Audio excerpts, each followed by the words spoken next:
mga rare at endangered animals na makikita sa Iloilo.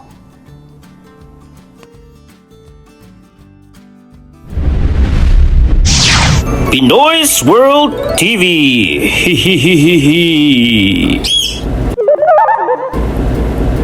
Number 15. Pink-bellied imperial pigeon. Simulan natin sa ibong bihirang makilala ng ordinaryong Pilipino. Ito'y tinatawag ding Ducula poliocephala. Mas malaki ito kaysa karaniwang kalapati at kapansin-pansin ang mapusyaw na kulay sa tiyan, berdeng pakpak at grayish na ulo. Isa itong Philippine endemic at naitala rin sa Iloilo Capiz portion ng Panay Mountain Range. Forest bird ito at madalas nasa canopy ng malalaking puno. Mahilig ito kumain ng prutas at berries, kaya mahalaga rin ito bilang seed disperser. Kapag kumain ito ng bunga sa isang puno at lumipad sa ibang bahagi ng gubat, naiilipat din nito ang mga buto.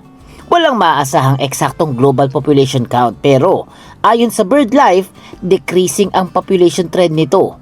Ang pagkawala ng malalaking fruiting trees at kagubatan ang isa sa pangunahing problema nito. Number 14. Philippine duck or Anas luzonica. Ito'y may espesyal na itsura na parang hindi lang ordinaryong bibe. Ito ang tanging duck species na endemic sa Pilipinas. May mga record nito sa wetlands ng Iloilo, kabilang ang sighting sa paligid ng Iloilo International Airport at iba pang wetland habitats. Mahilig itong manatili sa marshes, mababaw na lawa at palaisdaan at ibang freshwater areas. Kumakain ito ng aquatic plants, buto, maliliit na mollusk, crustaceans at insects. Madalas itong aktibo sa umaga at dapit hapon. Ang magandang balita, sa mas bagong BirdLife assessment, tinatayang may 20,000 hanggang 40,000 individuals o humigit kumulang 15,000 hanggang 30,000 matured bird pairs. Pero vulnerable pa rin ang maraming local populations dahil sa hunting at pagkawala ng mga wetlands. Number 13. Visayan flower pecker. Napakaliit nito ngunit napakahalaga. Tinatawag din itong Dicaium hematostictum. Isa itong ibong endemic sa Western Visayas at naitala sa lahat ng survey clusters ng Panay Mountain Range, kasama ang Iloilo Capiz cluster. May mapulang bahagi ito sa dibdib at tiyan na madaling mapansin kapag nasa tamang liwanag. Mahilig itong pumunta sa flowering at fruiting trees. Kumakain ito ng maliliit na bunga, berries at nectar, kaya nakakatulong din sa pagpapalaghanap ng mga halaman. Ang interesting dito, dati itong tinuturing na mas threatened, ngunit sa mas bagong BirdLife assessment, least concerned na to. Hindi naman ito ibig sabihin wala ng problema.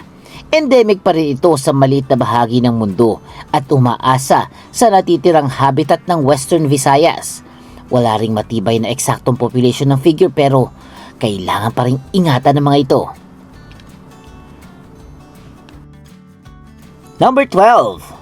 Little golden-mantled flying fox or Pteropus pumilus.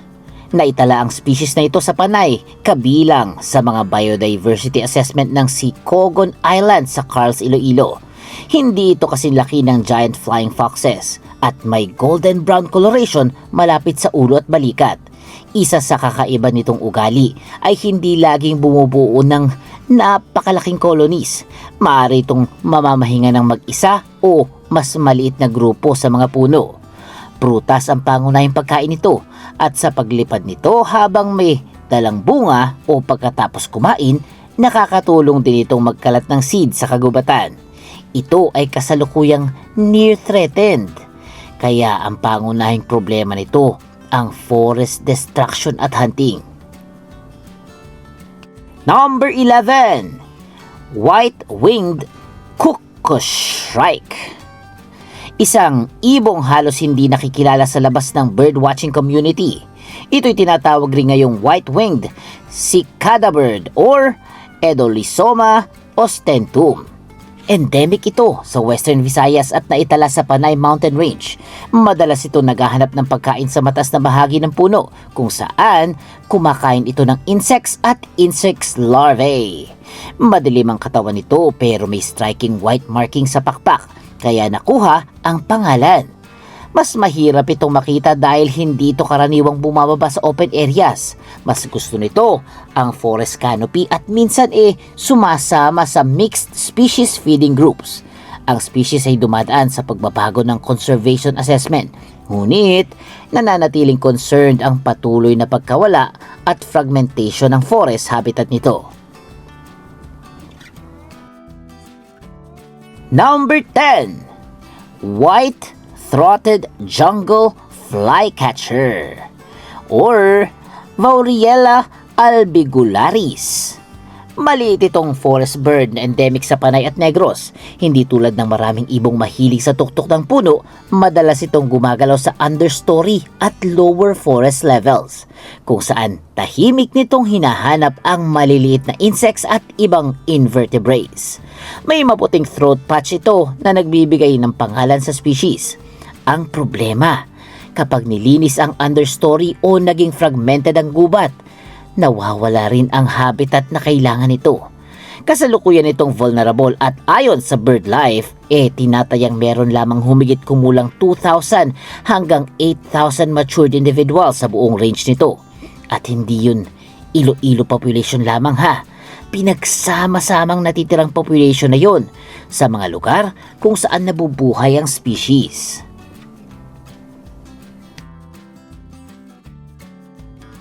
Number 9.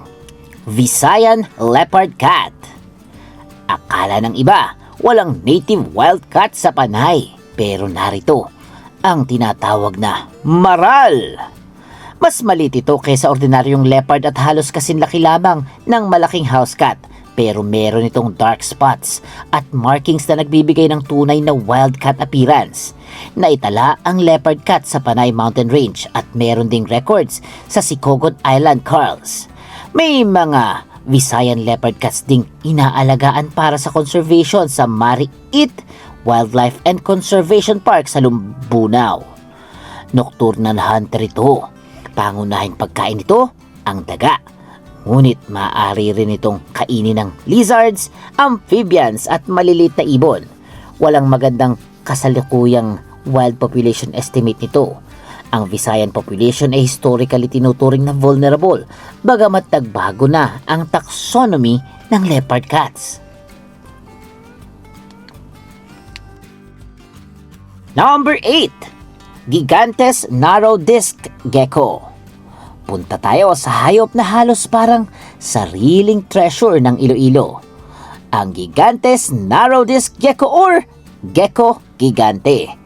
Ang maliit na butiking ito ay endemic sa Gigantes Island sa Carls, Iloilo. Ibig sabihin, napakaliit ng natural range nito kumpara sa karamihan ng reptile sa bansa. Nakatira ito sa limestone formation, caves, rocky areas at vegetation na nakapaligid sa mga ito.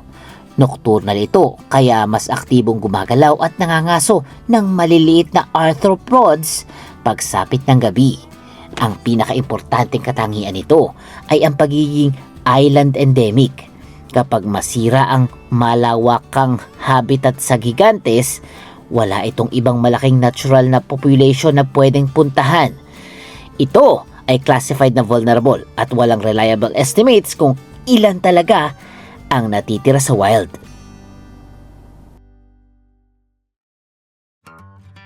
Number 7. Visayan hornbill. Huwag itong ipagkamali sa mas rare na dulungan. Ito'y tinatawag na Penelopides panini, isa pang hornbill na natural na matatagpuan sa Panay. Mas maliit ito kaysa Walden's hornbill. Mahilig itong kumain ng figs at iba pang prutas pero kumakain din ng insects at maliliit na hayop. Mahilig silang gumalaw bilang pair o maliliit na family group. At tulad ng ibang hornbill, napaka-importante nila bilang seed dispersers dahil nakakalipad sila ng malayo matapos kumain ng bunga. Naitala ang species sa buong Panay Mountain Range Survey kasama ang Iloilo Capiz area. Ito ay endangered. BirdLife estimates na may at least around 1,800 individuals na lamang ang natitira, katumbas ng humigit kumulang 1,200 matured birds. Bagamat uncertain ang tunay na bilang ngayon dahil fragmented ang populations nila. Number 6. Panay bushy-tailed cloud rat. Kung makakita kayo ng isang gabi, baka isipin ninyong higanteng daga na may buntot ng squirrel. Ito'y panay bushy-tailed cloud rat or Crateromys henei, isang rodent na sa Panay Island lamang natural na nabubuhay. Nocturnal at arboreal ito. Ibig sabihin, sa gabi ito aktibo at malaking bahagi ng buhay nito ay nasa mga puno. Gumagamit ito ng tree hollows bilang pangingahan at kumakain ng dahon, prutas at iba pang plant material. Sa Biodiversity Survey, kasama ang cloud rat sa wildlife na nai-report sa Kabatangan, Lambunaw. Napakahalaga ng matatandang puno para rito.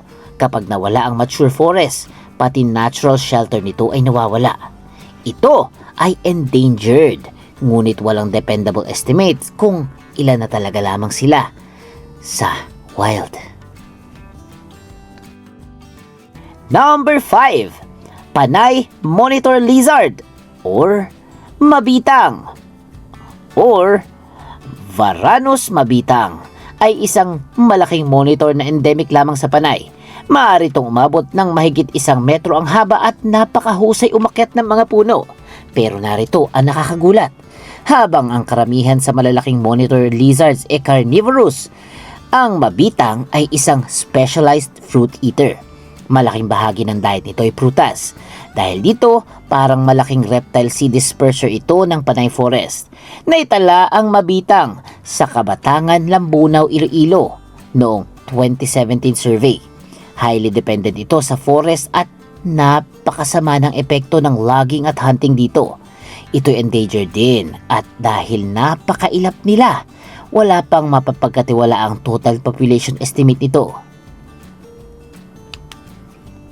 Number 4. Visayan spotted deer or Rusa alfredi. Isa sa pinakamagandang deer species na sariling atin. Dark brown ang katawan nito na may hanay ng cream-colored spots, parang adult deer na hindi nawala ang juvenile pattern. Nocturnal at napakailap. Sa gabi ito lumalabas para kumain ng grasses, young leaves, shoots at buds at sa araw ay nagtatago sa makapal na vegetation.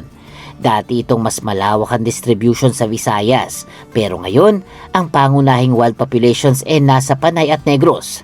Confirmed din ang presence nito sa Kabatangan, Lambunaw survey. Ito'y endangered. Isang madalas gamiting estimate mula 2016 ang nagsasabing humigit kumulang 700 matured individuals na lamang ang maaaring natitira sa wild natin. Ngunit, uncertain na ang eksaktong bilang ngayon. Number 3. Walden's hornbill or dulungan.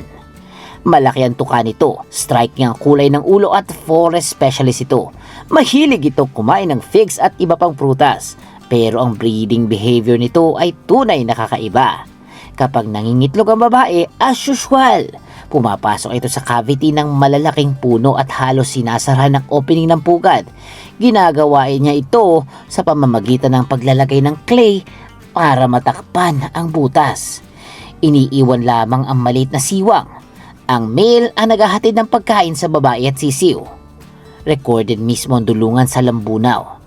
Mahalagang update, dati itong critically endangered, pero sa pinakabagong assessment, endangered na. Hindi ibig sabihin, safe na ito. Tinatayang 1,000 hanggang 3,000 matured individuals lamang natitira at declining pa rin ang population nito. Number 2. Visayan warty pig or Sus sebifrons ay isa sa pinakabihirang wild pig sa mundo. Ang males ay may prominent facial warts at maaari magkaroon ng mahaba at matigas na mane.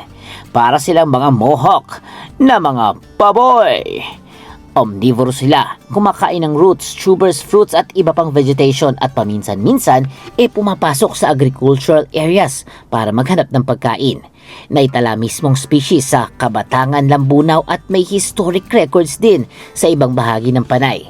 Kadalasan, maliit na grupo ang gumagalaw sa forest, pero hunting at habitat destruction ang nagdulot ng napakalaking pagbagsak ng population. Ngayon, critically endangered ang Visayan wartipig. Walang matibay na current total wild estimate at ang natitirang confirmed natural populations pangunahing nasa Panay at Negros lamang. Number 1. Gigantes limestone frog. Isang hayop na maaring mawala sa mundo kapag nawala ang iisang maliit na habitat nito sa Iloilo. Ito'y tinatawag na Platymantis insulatus. Hindi ito malaking palaka, mga 38 hanggang 45 mm lamang ang adult, depende sa sex. Grayish olive hanggang brown ang kulay nito at may irregular dark markings na nagbibigay ng mahusay na camouflage. Ang extraordinary dito, matatagpuan lamang ito sa limestone cave environment ng Gigantes Islands, Carl's, Iloilo. Hindi Luzon, hindi Mindanao, hindi ibang bansa. Dito lamang ito makikita. Ang mahahabang daliri at expanded toe tips nito ay angkop sa paggalaw sa rocky at limestone habitat. Nakatago ito sa caves at surrounding limestone forest, kung saan naghahanap ng maliliit na invertebrates. At dahil sobrang liit ng geographic range nito, isang malaking pagbabago sa limestone forest cave environment o tourism pressure maaaring magkaroon ng napakalaking epekto. Ito'y critical endangered sa Philippine National Threatened Species List at ayon mismo sa Philippine Clearinghouse Mechanism, kulang pang impormasyon para makagawa ng reliable population estimate nito, kaya hindi natin alam kung dumami ba talaga o mas umunti ang hayop na to. At yan ang mga hayop na importante at makikita sa Iloilo. Ang Iloilo ay hindi lamang tahanan ng magagandang isla, pagkain at kasaysayan. Sa loob ng mga gubat, caves at wetlands nito ay may mga hayop na wala ka nang makikita sa halot kahit saan sa mundo. At kapag nawala ang kanilang habitat, maaaring hindi lamang Iloilo ang mawalan, kundi ang buong planeta. Kaya, kung may natutunan kayo sa ating video for today, please comment ang talino ko. At syempre, huwag nyo naman kalimutan mag-like, mag-share, mag-comment at mag-subscribe sa ating munting channel. Kasi may Pinoy dyan, may Pinoy doon, at may Pinoy dito. At syempre, may Pinoy's World TV.